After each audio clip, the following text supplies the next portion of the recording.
আপনি কি জানেন ফেরাউন আসলে কোনো মানুষের নাম নয়? তাহলে কেন আমরা সবাই ভাবি ফেরাউন মানেই একজন ব্যক্তি?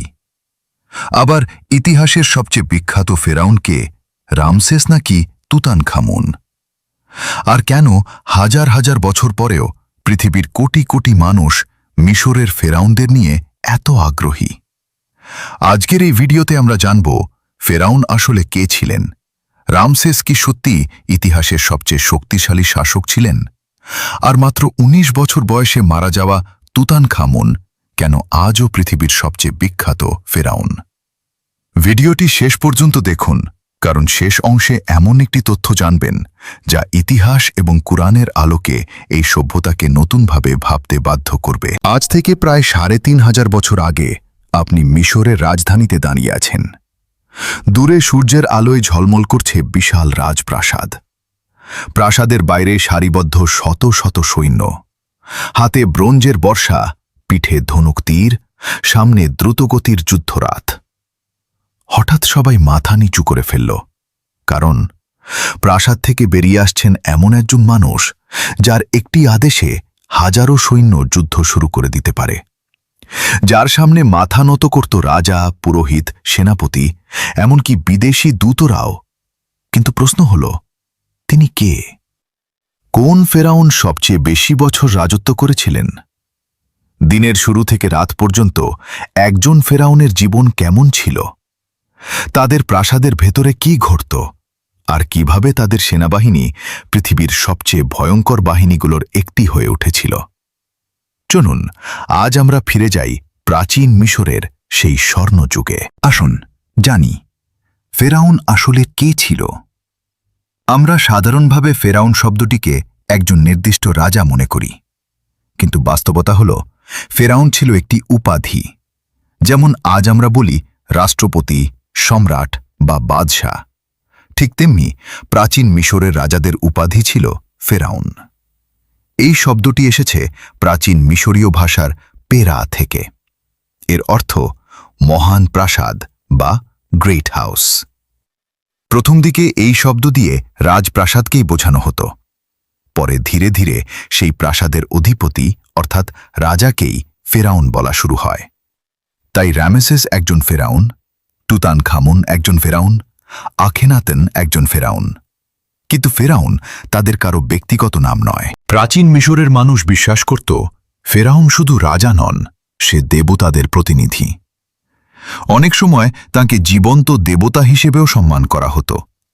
মন্দির নির্মাণ, বিশাল বিশাল মূর্তি, অসংখ্য ধর্মীয় অনুষ্ঠান, সবকিছুর কেন্দ্রেই ছিলেন ফেরাউন।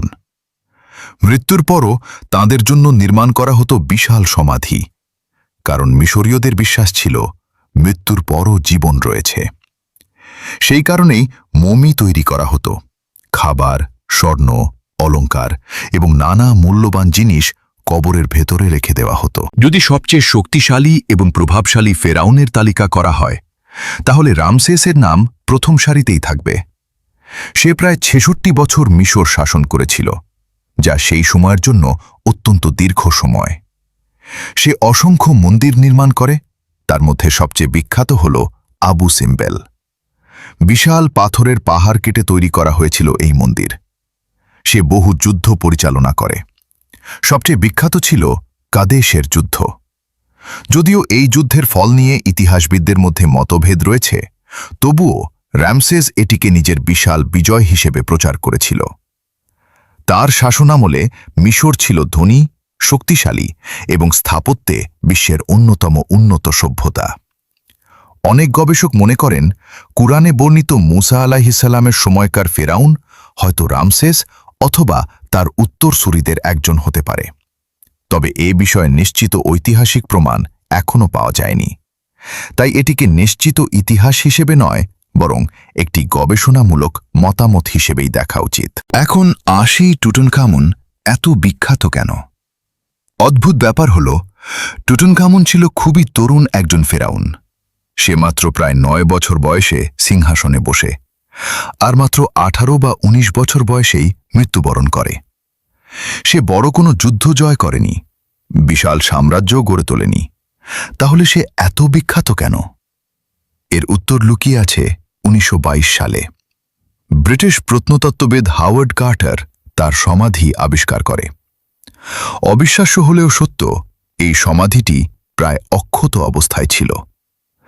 ভেতরে পাওয়া যায় হাজার হাজার স্বর্ণের জিনিস, রত্ন, আসবাবপত্র, রথ, অস্ত্র এবং সেই বিখ্যাত সোনার মুখোশ। এই আবিষ্কার পুরো পৃথিবীকে বিস্মিত করে। এরপর থেকেই টুটানখামুন পৃথিবীর সবচেয়ে পরিচিত ফেরাউন হয়ে ওঠেন। ফেরাউনদের সেনাবাহিনী কতটা শক্তিশালী ছিল? একটি সাম্রাজ্য শুধু ধন সম্পদ দিয়ে টিকে থাকে না, তার জন্য দরকার শক্তিশালী সেনাবাহিনী। আর এই বিষয়েও প্রাচীন মিশর ছিল তাদের সময়ের অন্যতম পরাশক্তি। বিশেষ করে নতুন রাজবংশের সময় ফেরাউনদের সেনাবাহিনী ছিল অত্যন্ত প্রশিক্ষিত ও সুসংগঠিত। সৈন্যদের নিয়মিত যুদ্ধের প্রশিক্ষণ দেওয়া হতো। তাদের হাতে থাকত ব্রোঞ্জের তলোয়ার, বর্শা, কুকঠার, ঢাল এবং শক্তিশালী ধনুক তীর। কিন্তু যে অস্ত্রটি মিশরের সেনাবাহিনীকে অন্যদের থেকে আলাদা করেছিল সেটি ছিল যুদ্ধরথ। দুটি দ্রুতগতির ঘোড়ায় টানা হালকা রথে একজন চালক ও একজন তীরন্দাজ থাকত। এই রথগুলো যুদ্ধক্ষেত্রে অবিশ্বাস্য দ্রুততায় ছুটে শত্রুর ওপর তীর বৃষ্টি চালাত। রামসেস দ্বিতীয়ের সময় মিশরের সেনাবাহিনী এতটাই শক্তিশালী হয়ে ওঠে যে মিশরের প্রভাব আফ্রিকা ও মধ্যপ্রাচ্যের বিস্তীর্ণ অঞ্চলে ছড়িয়ে পড়ে। তবে ইতিহাস আমাদের একটি গুরুত্বপূর্ণ শিক্ষা দেয়। যে সাম্রাজ্যই যত শক্তিশালী হোক, সময়ের কাছে সবাই একদিন পরাজিত হয়। আজ সেই বিশাল সেনাবাহিনীর কোনো অস্তিত্ব নেই। রয়ে গেছে শুধু তাদের অস্ত্র, যুদ্ধরথের ধ্বংসাবশেষ আর পাথরে খোদাই করা যুদ্ধের দৃশ্য। আমরা অনেক সময় ভাবি ফেরাউনরা হয়তো শুধু সিংহাসনে বসে আদেশ দিত, কিন্তু বাস্তবে তাদের প্রতিদিনের জীবন ছিল অত্যন্ত নিয়মমাফিক এবং ব্যস্ত। ভোর হওয়ার আগেই রাজপ্রাসাদ জেগে উঠত। দাস, কর্মচারী, রাঁধুনি, লেখক এবং প্রহরীরা নিজ নিজ কাজে নেমে পড়ত। ফেরাউন ঘুম থেকে ওঠার পর প্রথমেই তাকে বিশেষ পোশাক পরানো হতো। সাদা লিনেনের পোশাক, সোনার অলংকার এবং রাজকীয় মুকুট সবকিছু নির্দিষ্ট নিয়মে সাজানো থাকত। তারপর শুরু হতো ধর্মীয় আচার। এরপর বসত রাজদরবার। দেশের বিভিন্ন অঞ্চল থেকে কর আদায়ের হিসাব আনা হতো, কৃষকদের ফসলের খবর নেওয়া হতো। দুপুরের পর অনেক ফেরাউন শিকার বা যুদ্ধের প্রশিক্ষণে অংশ নিত। রাতের দিকে প্রাসাদে ভোজের আয়োজন হতো।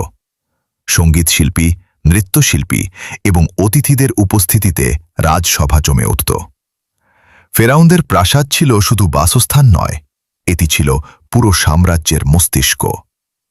প্রাসাদের সবচেয়ে গুরুত্বপূর্ণ মানুষদের একজন ছিল রয়্যাল স্ক্রাইব, রাজকীয় লেখক। তারা প্যাপিরাসে প্রতিটি আদেশ লিখে রাখত। আজ আমরা প্রাচীন মিশরের অনেক তথ্য জানি মূলত এই লেখকদের কারণেই। প্রাসাদের ভেতরে ছিল আলাদা ভাণ্ডার ঘর, যেখানে রাখা হতো স্বর্ণ, শস্য, সুগন্ধি তেল এবং যুদ্ধের সরঞ্জাম। আর ছিল গোপন সভাকক্ষ। সেখানে উচ্চপদস্থ কর্মকর্তারা ফেরাউনের সঙ্গে গুরুত্বপূর্ণ সিদ্ধান্ত নিত।